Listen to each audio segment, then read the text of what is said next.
Okay. So let's dive on in. Let's do it. Okay. So obviously you're a travel nurse. You're doing the whole content creator thing as well, and you're always bouncing all over the place. So where are you at right now? Right now, I am in Palm Springs, California, just on a family trip. But I signed my next travel nurse contract and go to Seattle on Saturday. Okay, awesome. Yeah.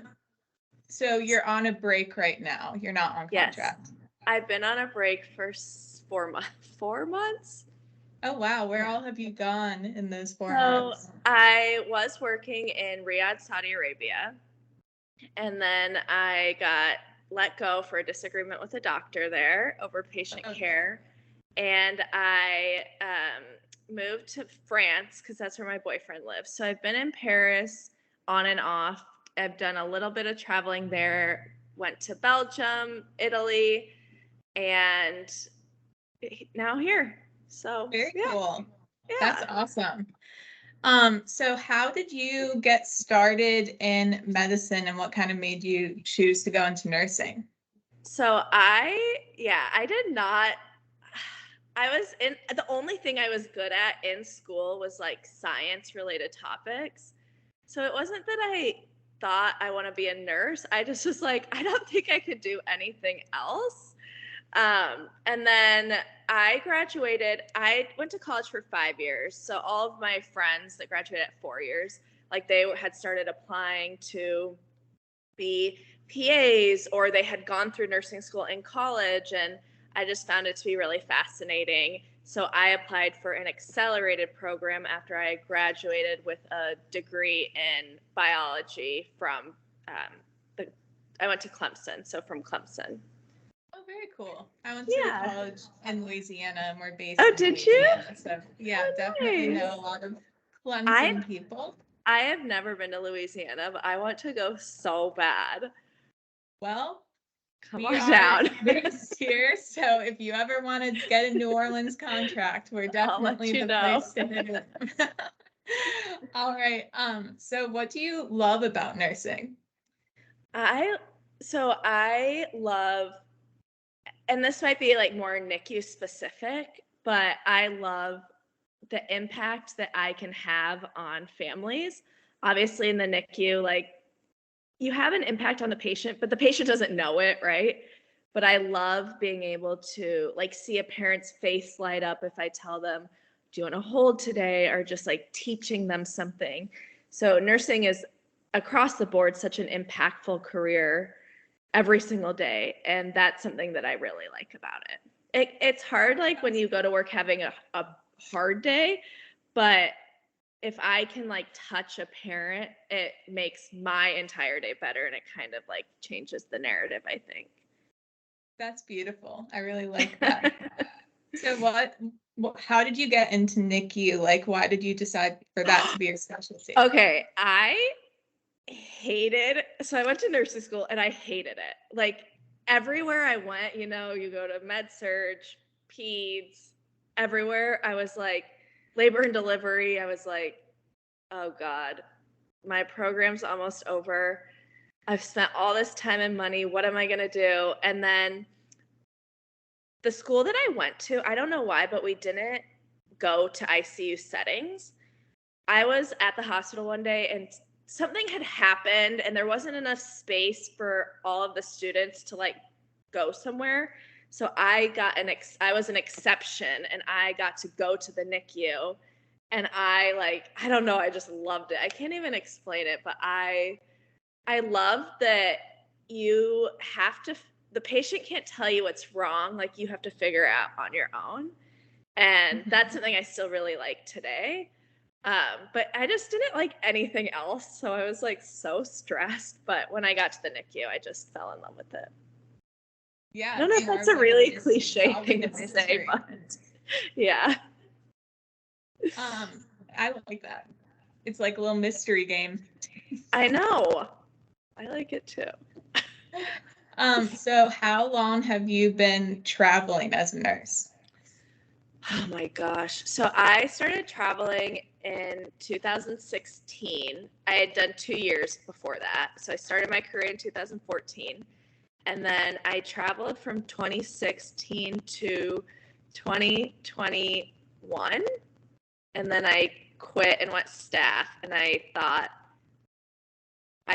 oh, I am going to love being a staff nurse. I'm so tired of moving around and, not knowing where things are at the hospitals and different policies. And I wanted my own apartment with my own furniture at this point. I was 31-ish.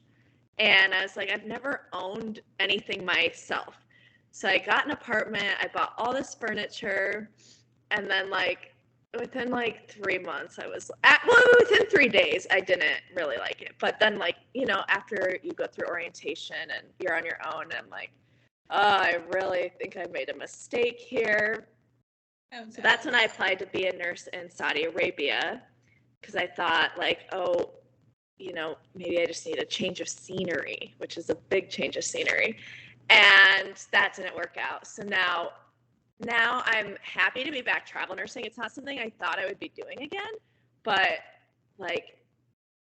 of all the options, it's the best. And I'm overwhelmed, but I'm getting more and more excited about it just because it's so flexible. The pay is obviously much better. The saddest part about it all is I went staff when all of the pandemic rates shot up. So I have never been a part of that make $10K a week group, Yeah. So I really dropped the ball on that when I contacted my recruiter and was like, I want to go staff again. And she was traveling again, and she sent me rates, and I was like, oh my gosh, these are so much higher than when I traveled 2 years ago. And she was like, oh yeah, you're the only person saying that. Everyone else is complaining that the rates have dropped. And I'm like, this is awesome.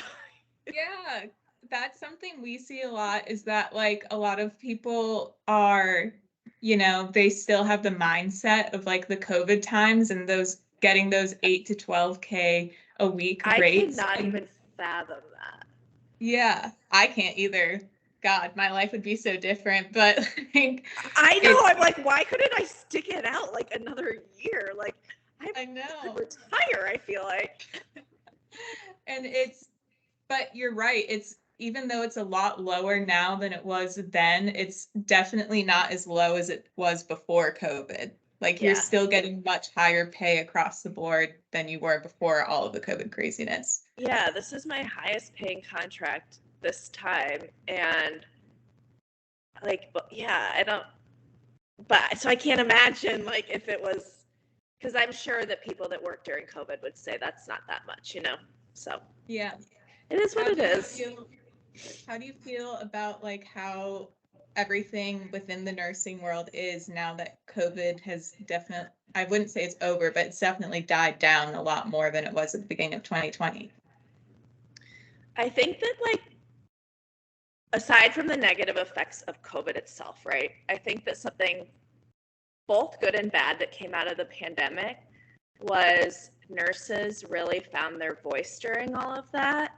And I felt like together, we as a profession did a really good job, banding together and bringing up issues that need to be discussed in terms of it was before COVID too. We still were a lot of places overstaffed, underpaid, but obviously the pandemic compacted that a lot. And so I think something that's good that came out of that time was that we really band together. And I think it's going to be an interesting time now that it's a little bit past, is seeing what we can do with that. And I've heard positive changes coming out of the strike in New York, and a lot of it's stuff I see on social media. So, but just that nurses are getting raises now, and I hope that it's something that, hospitals can really be take it in a good way. Okay, yes, maybe we have taken advantage a little bit. Let's figure out how we can make it better moving forward. Yeah. So I hope that, now that we're hopefully out of the trenches of COVID, we can kind of changed the profession in a positive way. Yeah, But definitely. I think it took COVID to open everybody's eyes. So that's why it's like, yeah. Yeah. I mean, I feel like it was like that for everything. I mean, even office jobs, like the amount of the great companies that were like, we'll never go remote, and then they were forced to or sink, and now there's so many more companies offering flexibility, which is so important to 100%. Everyone in their life. Yeah. What kind of advice would you give to nurses that are either too burnt out or scared to re-enter travel nursing after COVID? Oh my gosh. So I think, a couple things. I didn't travel during COVID, and working in the NICU was so much different than working any other floor during COVID, right? So I acknowledge that. I can't imagine how scary that would have been as a nurse, even when you're making so much money. It must have been so exhausting to, go into work knowing what lies ahead. So I think if you're burnt out from that, I do think it's really important to take a step back and take a break, whether that is taking a break and not being a nurse for a month or two, whether that's going staff and seeing how that goes, changing professions. But I also would encourage, I hope that experience, doesn't scare people away from travel nursing. I think it's important to take care of yourself and heal, but I hope that what brought them to travel nursing in the first place, I hope that they remember that and that spark comes back. But take care of yourself first. What are some tips you would give to help decrease burnout or make sure that people are getting a good work-life balance? Oh, I love this question. Okay, definitely find what you like to do. So I love to travel. So, okay, story. So when I volunteered in Skopje, North Macedonia.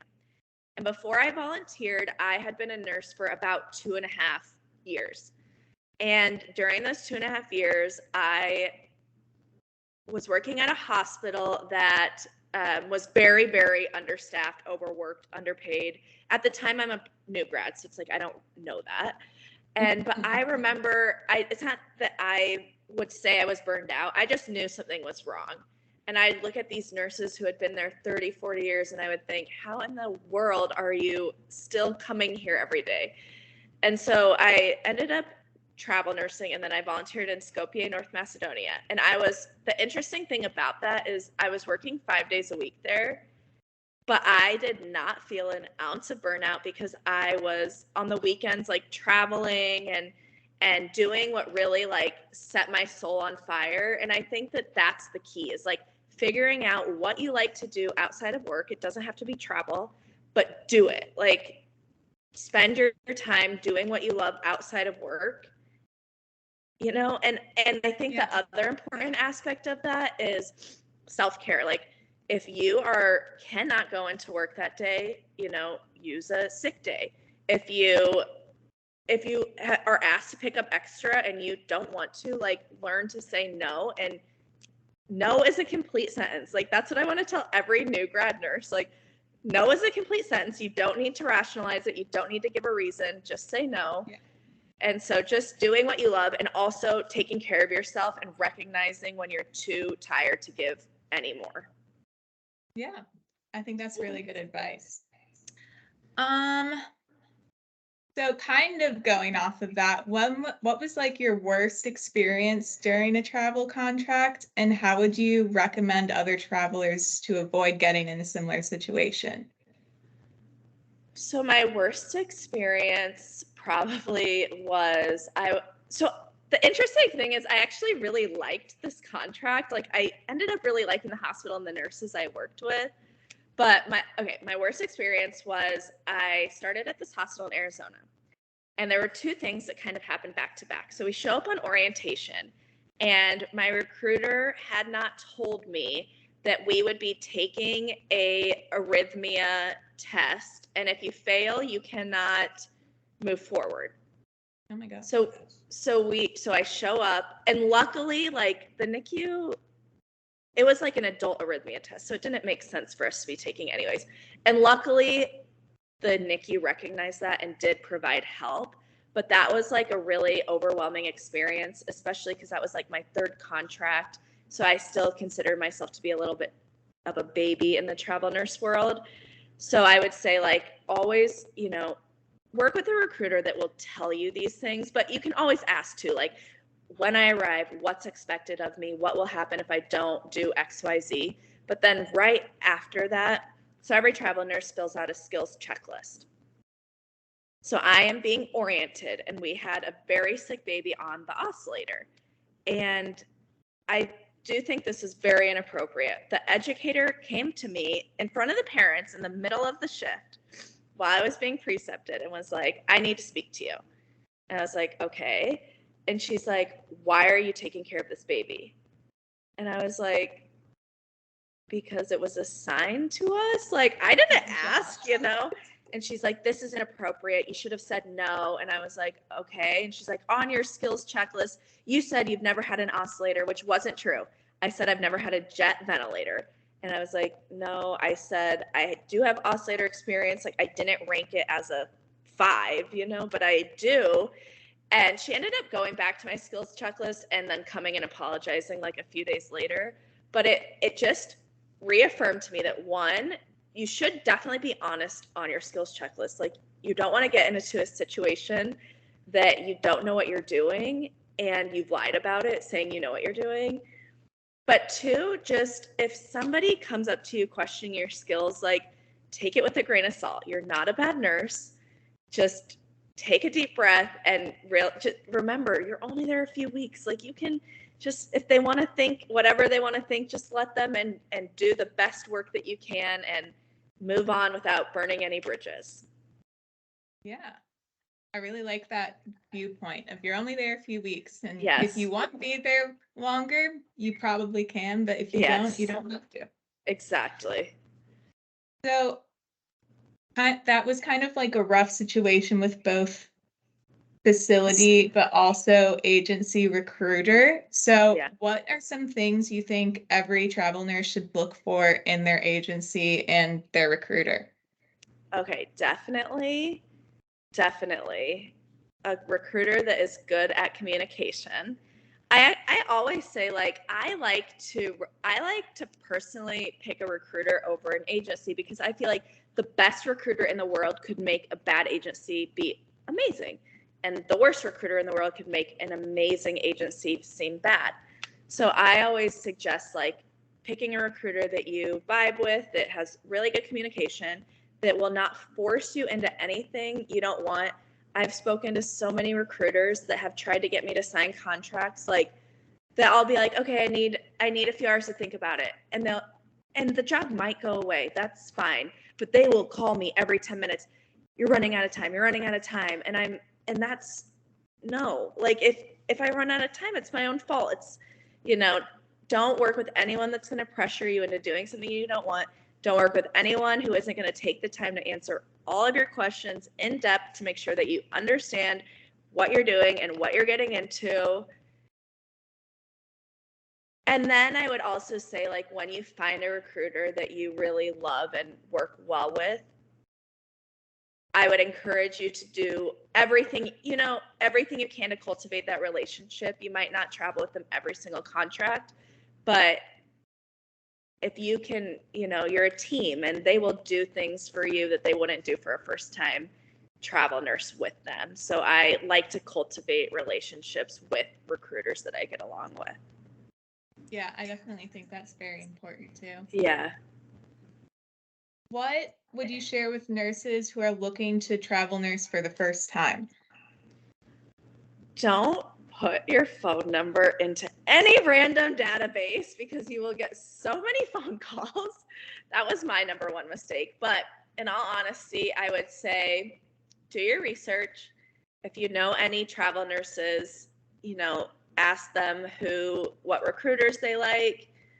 But just go with your gut. And this is another big thing. It's really scary and overwhelming, But that doesn't mean that it's not worth it. But it also doesn't mean that you're going to get on assignment and love it. Travel nursing is not for everyone. But I always say you would rather look back in your life, at your life in 10 years and think, wow, I tried that and I hated it, versus thinking, I never tried that and I don't know if I would have liked it. Yeah. So I always say, like, go into it, like, you know, doing your research, asking around, but then, like, realizing it might, there's bad things about travel nursing as well. And it's worth it, but you just got to try it. Definitely. What would you tell them? What are like some first time contract negotiation tips you have for starter travel nurses? So definitely, I feel like being a new travel nurse is so complicated. Like, okay, I'm going to try to say this as frankly as possible. I think it's important for pay reasons, I always like to work with 2 recruiters. And I like to get the pay package for the facility from each recruiter, and you can negotiate pay that way. Or if you are there's amazing Facebook groups to join. Like, if you can find on Facebook, like NICU travel nurse, and there's some Facebook groups that will like say how much contracts pay. And so you can use those tools to talk to your recruiter and find out, like, is this kind of comparable to what other nurses are getting paid? Is it a little bit less, a little bit more? What are the other benefits that are going into my package? Are you taking out housing, but another nurse might not be? Are you getting travel insurance, but somebody else, or health insurance, but somebody else isn't?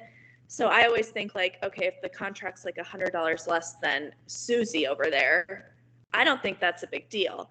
It's just working with a recruiter, like doing your best to be knowledgeable about the industry at the time, what other nurses are making at that time. I think the hardest part is getting paired with a recruiter that isn't going to take advantage of the newness, but that's not something the traveler themselves can really help, if that makes sense. I don't know if that was a good answer, but it's so hard to be a new travel nurse. I made so many mistakes. Like, I put my number in this database, and then 2 people called me right away, and I ended up I didn't even know what questions to ask, so I just signed this contract with this one recruiter who I ended up traveling with for 3 contracts before I realized, like, I was getting like $500 less a week than everyone else. And I was too chicken to ask about it. And then finally I was so sick of it, I just completely stopped talking to her, which I also don't think is the right thing to do now, looking back. Like, it's important to have this conversation. Like, I don't appreciate this and I don't want to move forward with you anymore. And then that way she knows, and she doesn't have to be like, did I do something? But yeah, I did a lot wrong when I was a new travel nurse. For sure. Yeah. It's definitely important to like have that communication with your coworkers so everyone can make sure that you're all on the same page and no one's kind of getting taken advantage of just because they're with a different agency or a different recruiter. I think that it's also important. It's so awkward, but like, once you start at a hospital, like, asking, what the other travel nurses are making. And my recruiter always says, like, yeah, if someone's making more than you, have them send the contract and I will match it. And so I think it is important to have those conversations with each other, but it's really awkward. And like, you never want to be the one that brings it up, But yeah, you probably never want to be the one that's making more.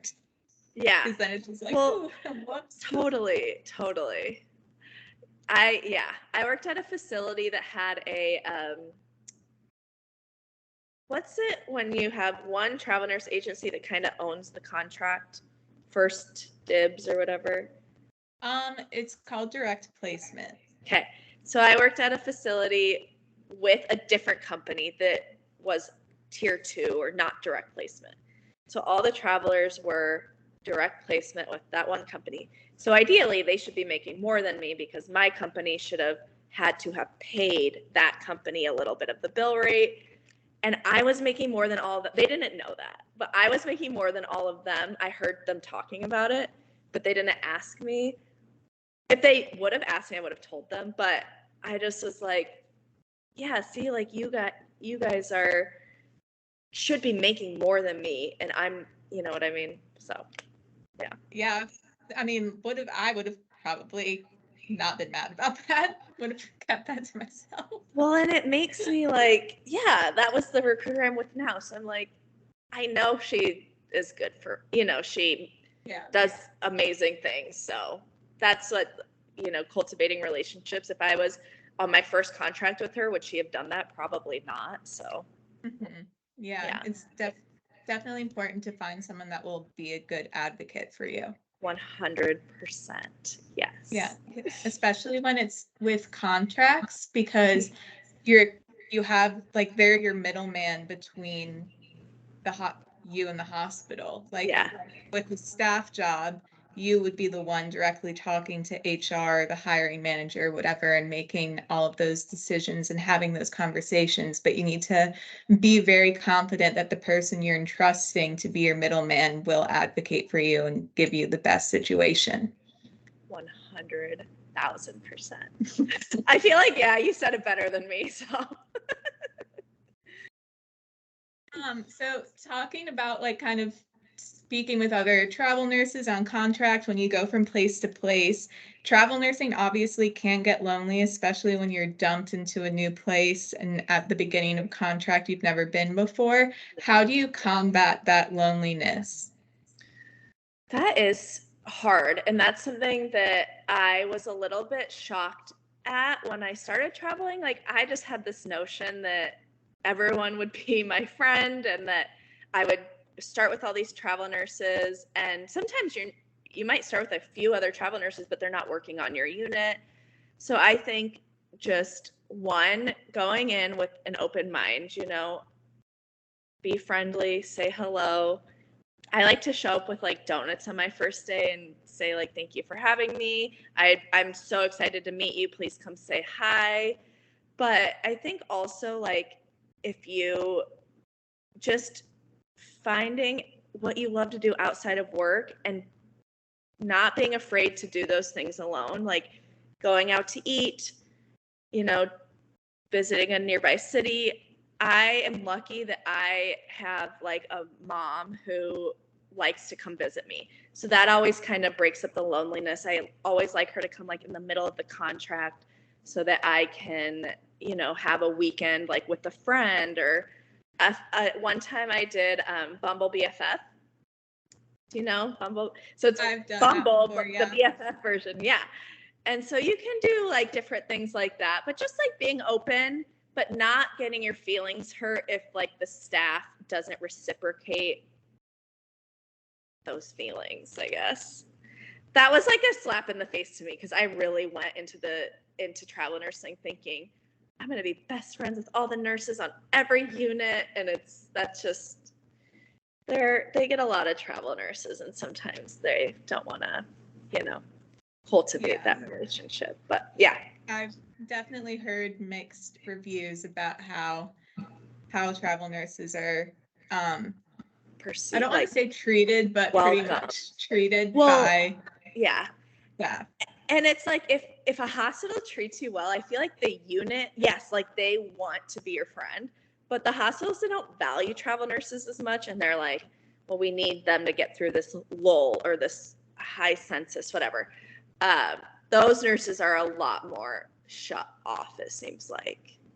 Mm-hmm. So it's just, I love your idea of bringing donuts the first day. Yeah, I don't think always. I would be able to hate anyone that brought me a donut. I know. And then I always bring snacks the very last shift, even if it was an awful assignment, and a note that says, thank you for having me, because I think it's so important not to burn a bridge.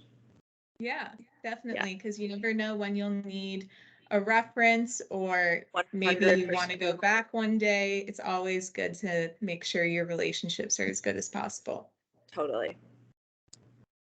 So how do you approach safety when you're traveling, either for a contract or when you're just on vacation going around abroad?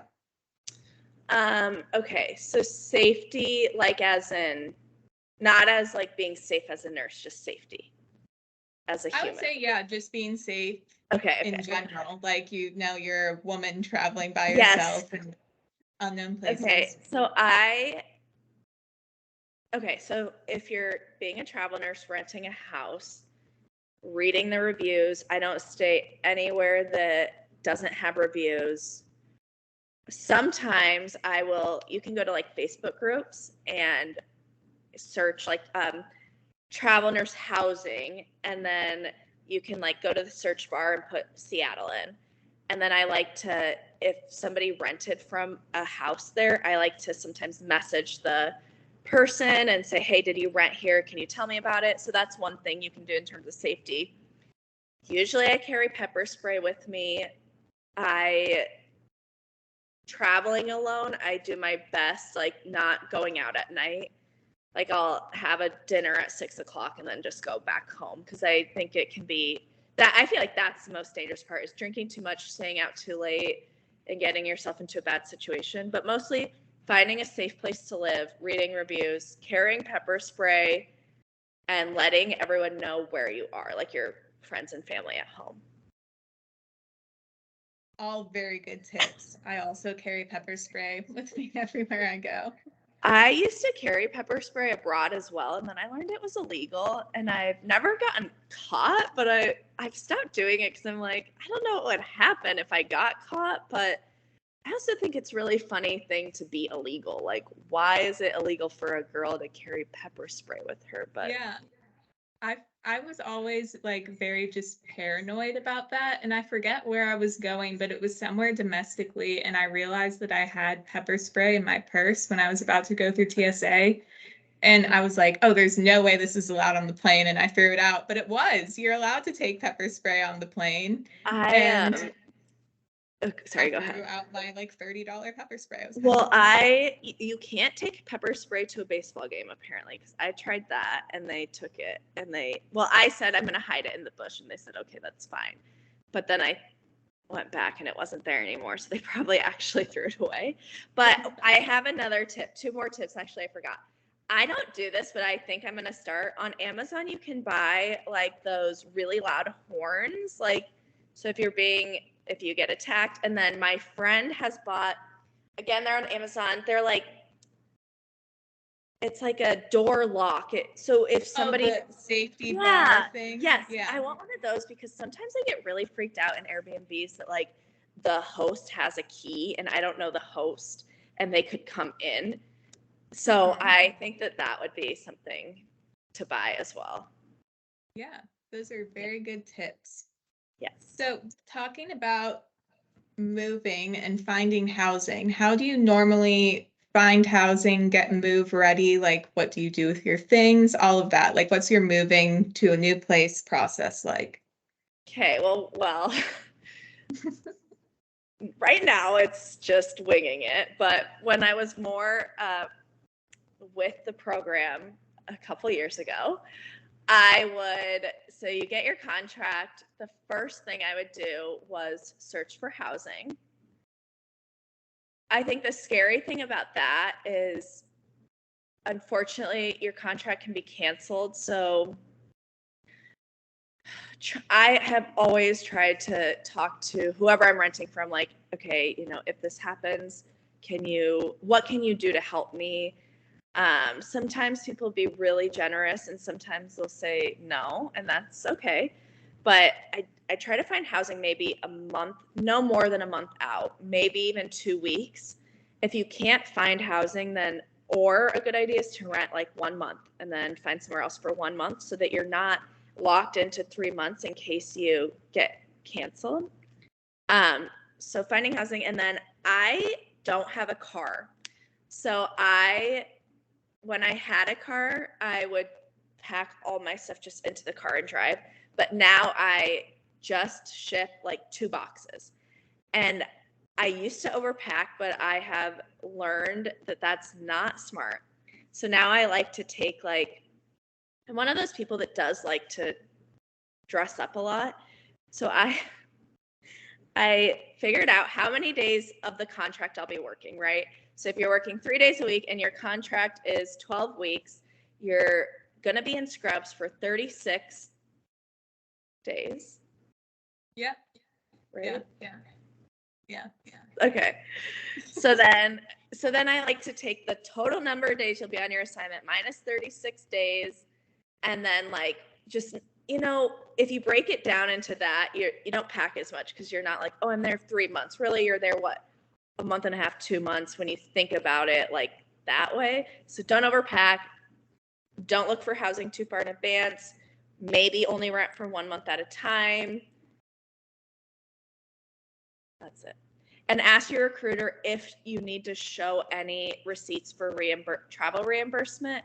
I found that like some companies don't care. They'll just give you the money. And then some companies like need proof of your receipt. So ask about that. Yeah, I was reading some of your blogs and I saw the one about how you weren't told that you need to take the picture of the odometer before and after. So I think, yeah, it's definitely Don't get me important to started make on sure that. Yeah, and that made me feel like they purposely just did not tell me that, but yeah, yeah. you definitely have to make sure there's no stupid question, I feel, when you're dealing with recruiters, because it's much better to be over prepared and ask too many questions than not ask enough. And again, if you get a great recruiter and you forget the question, they're going to be flexible with you. But if you get a bad recruiter and they want to nickel and dime you, then you're pretty much out of luck. So yeah. What are some non-glamorous parts of travel nursing that are just a reality but are important for everyone to know? Okay, I love this question too. Because again, I went into travel nursing thinking it was like rainbows and butterflies and amazing. I think that the negative aspects are sometimes you literally don't know where you're going until one day before you start. Like you don't have your schedule. That's a negative. The second thing would be I was really confident in my skills as a NICU nurse, luckily. And I think that's why it's so important to also get 2 years of experience. But you will go to hospitals and you will be watched like a hawk. And people will tell you that you're doing things incorrectly. And that was like really, really hard for me to just like adjust and just swallow my pride and say, okay, how do you want me to do it? Versus like, no, there's a million ways to do this, like stop. But so just that. And then I think there's always usually something like, I feel like when I'm a staff nurse, like I don't have to worry about pay. I clock in, clock out, but you have to really keep more meticulous records as a travel nurse and like look over your paycheck, make sure you've been reimbursed for your travel expenses, your hourly pay. I think that's like more just a nuance to me, and keeping all of your paperwork together and making sure all your vaccines are in one place. That stuff is more difficult, especially because you're doing it every 3 or so months and having to really keep that stuff all organized. So those are the biggest challenges, I think. And just the unknown, like what if you get canceled, or what if I've known, it's never happened to me, but I've heard of people that show up and then they're like, oh, actually, we're not going to have you start. Just that stuff's really scary, but yeah. Yeah, I feel like in cases like that, it would also probably be important to have like some savings to fall back on to make sure you're not left without any money to pay bills if something like that is happening. 100%. I always have, yes. So I have a savings and then I have like a travel savings. But the travel savings is like to travel, but also if something like that were to happen, I pull from that as well. So definitely build a savings.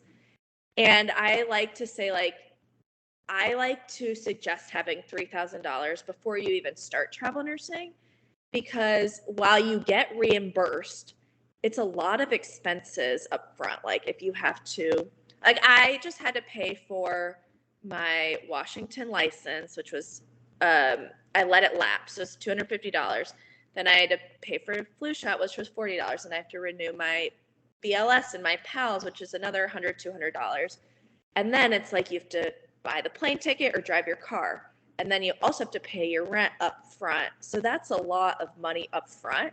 And you get reimbursed for a lot of that. And then you'll start getting paid. So it all works out. But you definitely need a big chunk of savings before you start travel nursing. Very good tip. So what are some of your go-tos for like scrubs or comfy shoes or other things that you need daily while working? Okay, I love Wear Figs because I love the colors, and I feel like they just are marketing geniuses. But like, I also don't think they fit my body well. So I'm like, I love Wear Figs, but I also am like, what's another one I could try? And then I always wear New Balance because I just think they look cool and they're comfortable. I'm not into like dance goes. I don't think they're very comfy. I used to wear Adidas to work and they hurt my feet so bad. I don't know why. So New Balance and then a big water bottle. I have like a 64-ounce jug because sometimes you don't have time to go refill your water bottle. And obviously like a lunchbox because I like to bring my lunch. And then I think something that's very cheap and affordable, but really fun to change your look is those like cute little badge reels. Those are very cute. I follow this girl that I really, really like, Badge Beauties. And I think she makes really good badge reels. All right. I'll definitely Yes. write that down so we can tell Yeah. people.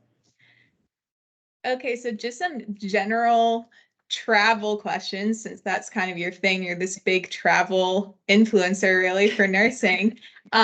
What was your favorite place that you've gone on contract? I have two answers because I would say my favorite place for location would be Santa Barbara, California. Did you say on contract or not on contract? On contract. Okay. My next one will be not on contract. And then, but I love working in Seattle because I love the city and I love Seattle Children's Hospital is like so traveler friendly and so much fun. So Santa Barbara for location, but Seattle for overall like work and life. All right. And what about like out of your vacation travels? Where's the favorite places you've gone? I'm gonna let you have places. Okay, thank you. 100% Georgia, the country, not the state. So I went to Georgia for a month in 2021 because I heard that they were the birthplace of wine, and I love wine. And so they just have like this, it's so cheap. Literally, I stayed in an amazing Airbnb for $9 a night. Oh my gosh. I know. The food is spectacular. The wine is like, oh, it's different wine. It's not like obviously French, Italian wine, but it's like so unique and like is such a big part of their life. Like families will make wine. You'll see like you'll walk by these homes and there will just be water bottles of wine outside, and it's just like beautiful culture, beautiful places to see. So Georgia, number one. But also another one I really love that is underrated is Slovenia. Like everyone visits Greece, Croatia, but Slovenia, I mean, it's not on the coast like that, but it's a really good climate and it's next to, I think it's next to Croatia. So it still has that like really, that beauty to it. And it's cheaper and less crowds, but yeah, because nobody visits it. And I don't know why, because it's an amazing country. So those would be my top two recommendations. Awesome. I'll stop there or else this interview would be 4 hours.